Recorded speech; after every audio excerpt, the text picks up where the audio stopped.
Hello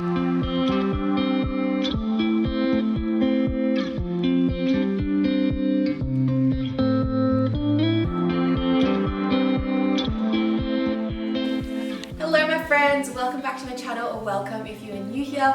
In today's video we are going to be making protein bars in 3 different ways. So this recipe is completely customizable. You can change things up and make it exactly how you like it, but I'm going to give you 3 different variations that you can try out at home if you have the ingredients. If not, you do you. The base ingredients are all in the description box below, so you can check them out.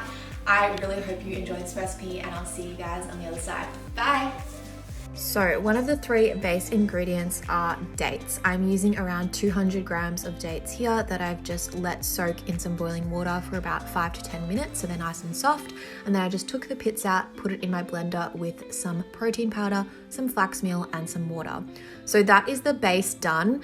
I'm now going to split it into 3 separate portions because we're making 3 different flavors, but obviously if you're just making one flavor, you would just keep it in the food processor and add in the final ingredient. But here you can see I'm weighing it out into 3 equal portions because I am making 3 different types of protein bars today. So we're going to start off with the old faithful peanut butter. So here I'm just adding in 2 heaped tablespoons of peanut butter into our base mix, and that's literally all you do. You just add in the nice creamy smooth peanut butter. You could probably use crunchy if that's what you have at home, but I find the smooth blends really well, and it's nice and creamy. And yeah, that's all I'm doing here. And then we put it in the blender, just whiz it up a bit. If it is a bit too dry, you can add in 2 tablespoons of the date water and mix that up again, and then it should be a nice texture. You want it to be able to group together when you push it so you can make a dough with it. If it's not the right texture, just keep on adding a little bit more of that leftover date water that we soaked the dates in, and that helps it get to the right texture. So now we are on to protein bar number 2, which is a Biscoff spread protein bar. This one, oh my gosh guys, it tasted so good. So it's literally the exact same process as with the first one. We're just adding in 2 heaped tablespoons of the Biscoff spread instead of peanut butter, as well as 2 tablespoons of that date water. Then it comes to this nice texture that is crumbly, but if you use your hands to mold it together, it does form a dough. So now onto the final protein bar. We are making a hazelnut chocolate Nutella style protein bar. So I'm adding in this panna chocolate hazelnut spread. If you aren't plant-based, you could obviously use Nutella, or you could just use some other kind of chocolatey spread that you have at home. I've also done this before with just hazelnut butter and adding in some cocoa powder to get that kind of like chocolate hazelnut flavor. And I will link in the top right corner that recipe that I made a while back in a different meal prep video. It was so good. It's very similar to this recipe, but in that one I think I used some beans and maple syrup instead of the dates. But this recipe is just a bit simpler because it's fewer ingredients and yeah, just a bit easier to make. But here we have the doughs. So we're starting off with the peanut butter one, just molding it into a nice dough. I just have it on some baking paper here, and then all we're going to do is roll it out until it's about, I would say, like just under 1 centimeter thick is kind of what you're looking for. And then you just cut it up into 6 equal bars. You can make them bigger or smaller if you want, you know, it to be a bit more filling or a bit less filling. It's up to you. So this recipe in total makes about 18 serves. I'm obviously splitting it up between 3 different flavors. So I'm making 6 of each of the flavors, but if you were just choosing one of them, you'd have about 18 serves, which is a nice big portion. And the great thing about this recipe is that you can store it in the freezer and it lasts up to a month. So it's super handy if you know, are a busy person and you've just got a little bit of time on the weekend to prep some snacks. This is going to last you quite a while, especially if it's just you that's eating them. Like this will last you a couple of weeks, which is really good. And yeah, then basically just repeating the same few steps for each of the different flavors we have here. So that was the Biscoff one, and then shortly we'll be on to the hazelnut chocolate one.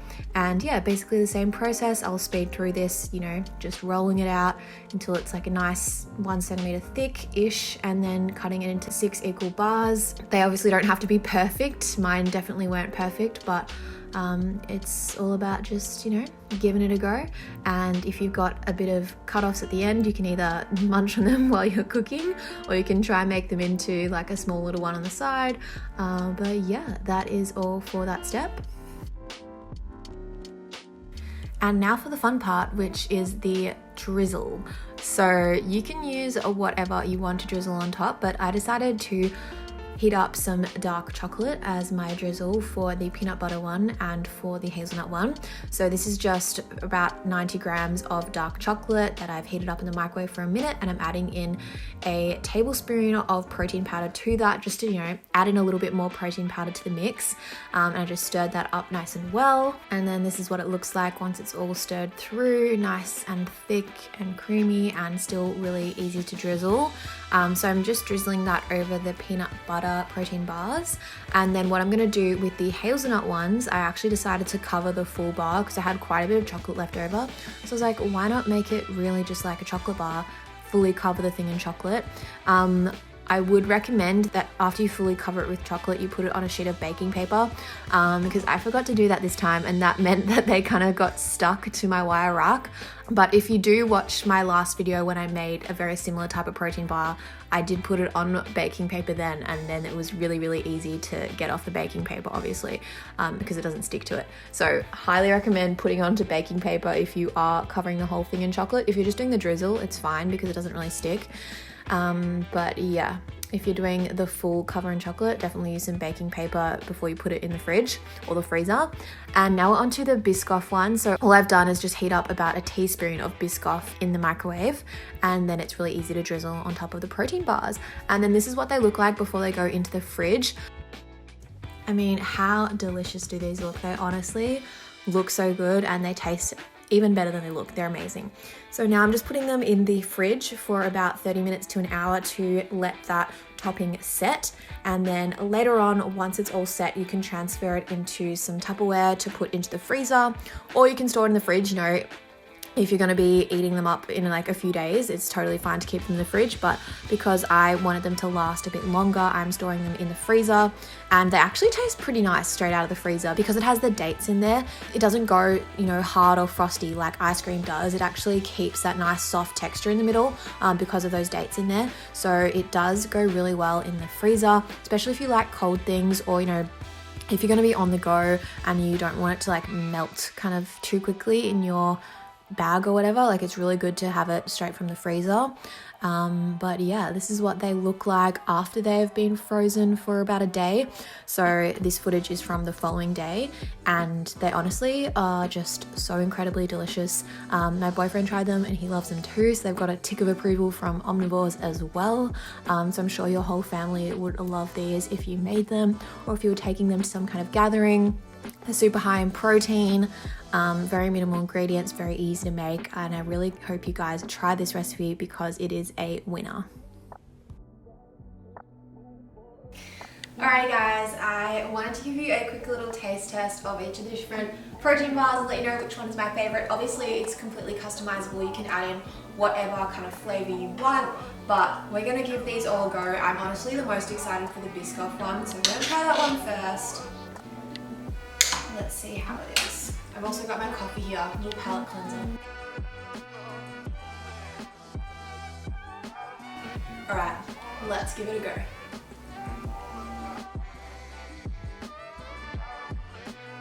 That is a 10 out of 10. That is incredible. Oh, I love Biscoff.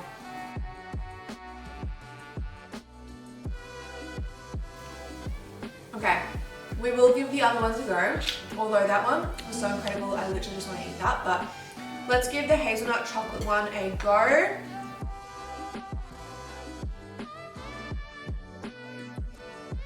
I'm going to rate this one a 9.5 out of 10. I like it as well, but I just slightly prefer the Biscoff flavour. But this one's also really, really yummy, and it's nice to have the chocolate crunch on the outside. Like, it kind of feels like you're eating a chocolate bar, which is always nice. It'd definitely be good if I have like a chocolate craving. And I'll definitely go for this one. It's so good. Honestly, when I start dancing, you know it's yummy. Time to taste the final flavour of protein bar, which is the peanut butter choc chip kind of thing. Peanut butter choc drizzle, I guess you could say. Here it is. That gets a 10 out of 10 as well. Definitely on par with the Biscoff. I like the hazelnut one as well. I just feel like I prefer peanuts to hazelnuts slightly. So that's why, I mean, to be honest, they all get a 10 out of 10. They all taste amazing.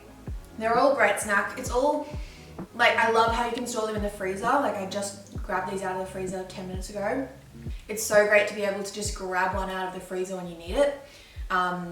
Yeah, honestly, this is such a great recipe. I highly recommend you guys try it out. And you can store them in your freezer for up to a month. So convenient, so tasty, perfect with coffee, or if you're just out and about and you need a quick snack. It's just amazing, and I actually need to make these more often because they're so darn good and they are so handy. Alright, well, I'm going to eat a little bit more of this, sit and have my coffee and enjoy myself. I hope you guys really enjoyed this recipe.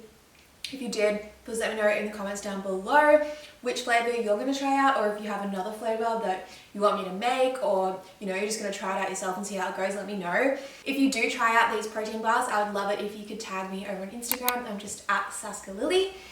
And if you are new here, it would mean the world to me if you could hit that subscribe button down below, and also click the bell notification button if you want to be notified every time I post a new video, which at the moment is once a week. I have been posting on Sundays, but I'm going to change that to Saturdays going forwards so that I have a little bit of a break on Sundays, because recently I've kind of been doing something every single day and I haven't really had a day off per se in quite a while. So Sunday is going to be my day off. I'm going to upload on Saturday nights from now on, but I'll make another post about that shortly.